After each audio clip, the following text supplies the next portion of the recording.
तो नमस्ते प्रणाम, मैं हूँ आपकी उर्मिला। अपने उर्मिला नीता ऑफिशियल चैनल में आप सभी का स्वागत करती हूँ और आप लोगों से विनम्र निवेदन करती हूँ कि अगर मेरे चैनल पर नए हैं तो प्लीज़ मेरे चैनल को सब्सक्राइब कर लीजिए कि कोई भी मैं गाना अपलोड करूँ तो सबसे पहले नोटिफिकेशन आप लोगों को मिले। और लगन खुलने वाली है, तो आइए एक बहुत प्यारा सा विवाह गीत सुनाने जा रहे हैं। गीत लेकर के आए हैं और गीत कैसा लगता है आप लोग कमेंट बॉक्स में ज़रूर बताइएगा। तो आइए। अरे ही पासे मालिनी केवला लगावेली, केवला के सीतली बयार। अरे ही पासे मालिनी केवला लगावेली, केवला के सीतली बयार। ते ही तरे मानी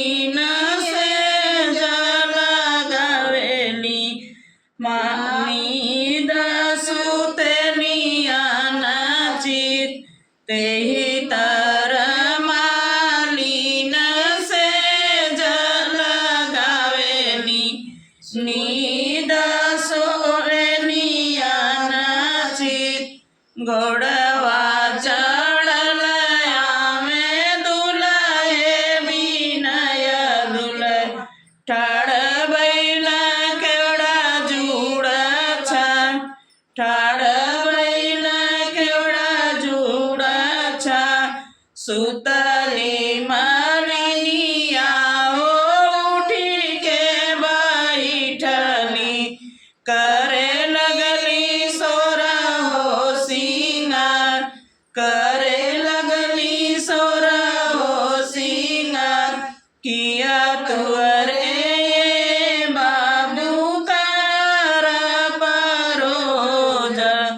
किया तो अरे भैया कबिया, किया तो अरे भैया कबिया।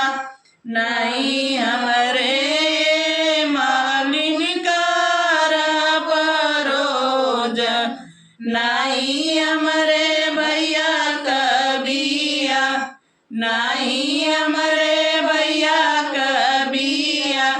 हमारी लगनिया मालिन यसाया गुतैली, अजबी माउरिया गौछी दे, अजबी माउरिया गौछी दे। आरी आरी गुछिया मालिन लन गुना गुनावा, बिचावा बैठैया हंस मोर, बिचावा बैठैया हंस मोर। उठत कबाजेला गुना गुनावा, बैठत ढूंढेला हंस मोर, बैठत ढूंढेला हंस मोर। सबके देखेला बराबरियतिया, सासु निरखेली दामाद, सासु निरखेली दामाद। किया तू ही बाबू मलिया के जन्म, किया माली बाप तुआर, किया माली बाप तुआर। नहीं हमारे सासु मलिया के जन्म, नहीं माली बाप हमार, नहीं माली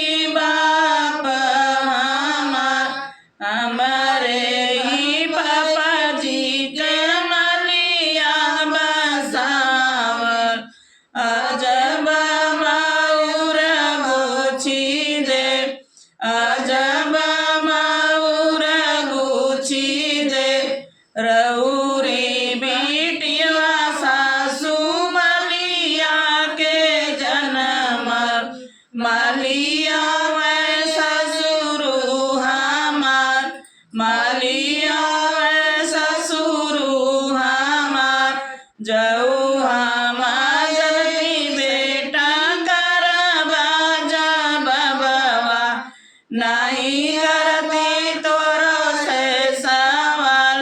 देखू देखू हर जाई के पुतक, देखू देखू छिनारी के पुतक, उलटी के करेला जवाब, उलटी के करेला जवाब। तो दोस्तों, विवाह गीत कैसा लगा कमेंट बॉक्स में ज़रूर बताइएगा। बहुत प्यारा सा है और आप लोगों से रिक्वेस्ट करती हूँ कि आप लोग वीडियो को फुल वॉच करके देखिए और बताइए कमेंट में। अगर किसी भी प्रकार का आप लोग गीत गाना सुनना चाहते हैं तो आप लोग कमेंट में बता सकते हैं। मैं पूरी कोशिश करूँगी आप लोगों तक पहुँचाने की।